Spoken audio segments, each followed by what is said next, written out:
আসসালামু আলাইকুম সুপ্রিয় দর্শক, আপনাদের ভালোবাসায় আসলাম এক অসহায় মেয়ের কাছে।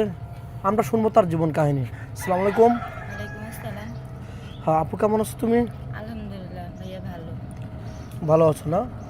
তোমার বাড়ি যান কোথায়? ঠাকুরগাঁ। আর তোমার নামটা কি? মিথিলা।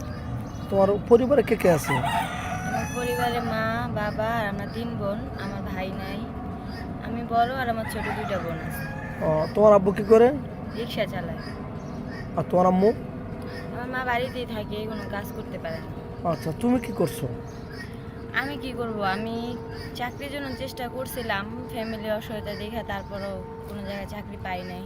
তো বাধ্য হয়ে একটা ভালো একটা মানুষের জন্য আমি এখানে আসছি, যাতে সে আমার পাশে দাঁড়ায়। এই কারণে আমি এখানে একটা ভিডিও করার জন্য আসছি, একটা ভালো মানুষের জন্য। আচ্ছা, ভিডিও করার জন্য আসছো ভালো মানুষের জন্য না? জি। তো তোমার এই লুক অনেক সুন্দর, চেহারা অনেক সুন্দর। তোমার আশেপাশে কেউ বা তোমার আত্মীয় স্বজনের ভিতরে কেউ বিয়ে করতে চায়নি? ভাইয়া, আত্মীয় স্বজনের ভিতরে প্রথমত আত্মীয় করা ভালো না। দ্বিতীয়, আমার দূর থেকে সম্বন্ধ আসে, কিন্তু যৌতুকের জন্য বিয়ে হয় না। আমার আত্মীয় স্বজন যে আমাদের দুঃখ বুঝবে, সেটা ওনারা করে না। ওনারাও যৌতুক চায়। ও, বুঝতে এই পারছি। কারণে আমার মানে বিয়ে হয় নাই। তোমাদের এলাকায় যৌতুকটা বেশি, যৌতুক ছাড়া বিয়ে হয় না, না। এটাই মূলত বোঝাতে চাচ্ছ। জি। আচ্ছা, যাই হোক, তুমি কি কোয়ালিটির স্বামী চাচ্ছ? মানে যদি বিবাহিত হয় বা অবিবাহিত, বা বয়সটা কিরকম লাগবে, ডিটেলস। বয়স বা টাকা পয়সা বা চেহারা এগুলা দিয়ে তো কখনো কারো জাজ করা যায় না। আমি একটা ভালো একটা ছেলে চাই, তার মনটা ভালো হলেই হবে। মানুষ বয়স হয়ে যায়, কিন্তু মানুষের মনটা তো আর বয়স করে না, মনটা তোই থাকে। তো তার মনটা ভালো থাকলেই হবে, তার চেহারা এগুলো আমার কাছে কোনো ই করে না। আচ্ছা, তোমার ভিডিওটা পাবলিক হচ্ছে, দেশ এবং প্রবাস থেকে দেখছে।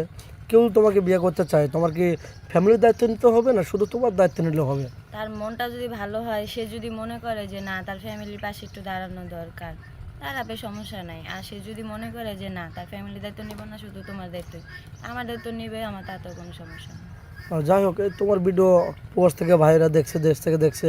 তাজুল ওয়াইফ থাকে অসুস্থ ওয়াইফ, তাকে শারীরিক সুখ দিতে পারছে না, বা যে কোনো আদার্স কোনো কাম করতে পারছে না, যে কোনো দিক দিয়ে প্রবলেম, তোমাকে নিয়ে সুখে রাখতে পারবে, সেক্ষেত্রে কি তার ভিতরে বিয়ে বসবে? হ্যাঁ, আমার কোনো সমস্যা নেই। সমস্যা নেই না? এখন তো সুন্দর করে মিষ্টি কথা বলতেছো, পরে তো আবার ডুপ্লিকেট বা কথাবার্তা কোনো নষ্ট হবে না তো? না না, আমি ওরকম ধরনের মেয়ে না। রাইট। জি।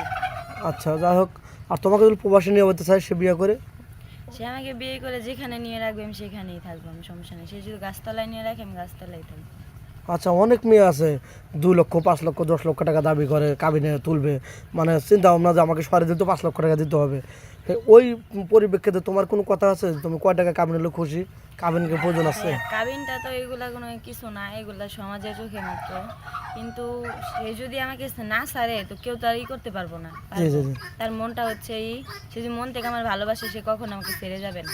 তুমি বলতে চাচ্ছ, বোঝাতে চাচ্ছ যে কাবিন কোনো ফ্যাট না, কাবিন না তুললেও হবে, নাথিং।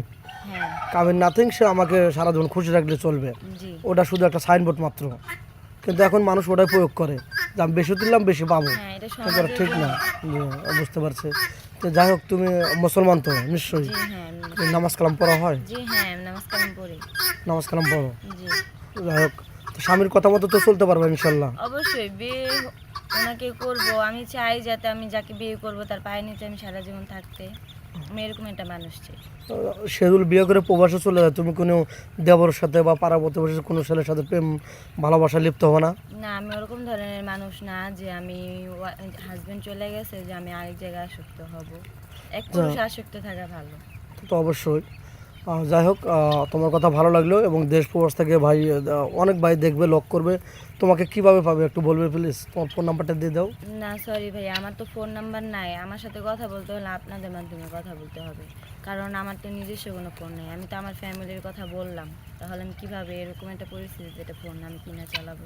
আচ্ছা, তুমি একটু খোলাসা করে বলো, মানুষ বিশ্বাস করতে চায় না যে এই যুগে কারো ফোন নেই। তোমার হাতে ফোন নেই কেন? ভাই, আমার হাতে ফোন নাই। আরও 2-2.5 মাস আগে আমার আব্বু রিক্সা চালাতেছিল, তখন একটা গাড়ি অ্যাক্সিডেন্টে মানে একটু সমস্যা হয়ে গেছিলো। পরে আমার কাছে ফোন ছিল, যেটা সত্য কথা, ফোন ছিল। আমার আব্বুর কারণে তখন আমাদের কাছে কোনো টাকা পয়সা ক্যাশ ছিল না, বা টাকা পয়সা ছিল না। পরে আমার ফোনটা আমি বিক্রি করে দিছি, 3,500 টাকা বিক্রি করে আমার আব্বু চিকিৎসা করছে। এই কারণে এখন তোমার আমি একটা ফোন নিতে পারিনি। দর্শক বন্ধু, আপনারা শুনতে পেলেন, মেয়েটার কোনো ফোন নাই, মেয়েটার কোনো ফোন নাই, বাড়ি ঠাকুরগা। মেয়েটা অত্যন্ত ভালো, ভদ্রমনের মানুষ এবং চলাফেরা অনেক ভালো।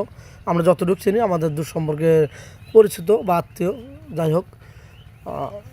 স্ক্রিনে দেওয়া দুটো নাম্বার থাকবে, এই হোয়াটসঅ্যাপ থাকবে। কেউ ভিডিও কল দেবেন না, ভিডিও কল দিলে আমরা ব্লক করতে বাধ্য হবো। অডিও কল দিবেন আর ভয়েস করবেন। ভালো থাকবেন, সুস্থ থাকবেন, মেয়েটার জন্য দোয়া করবেন। আল্লাহ হাফেজ।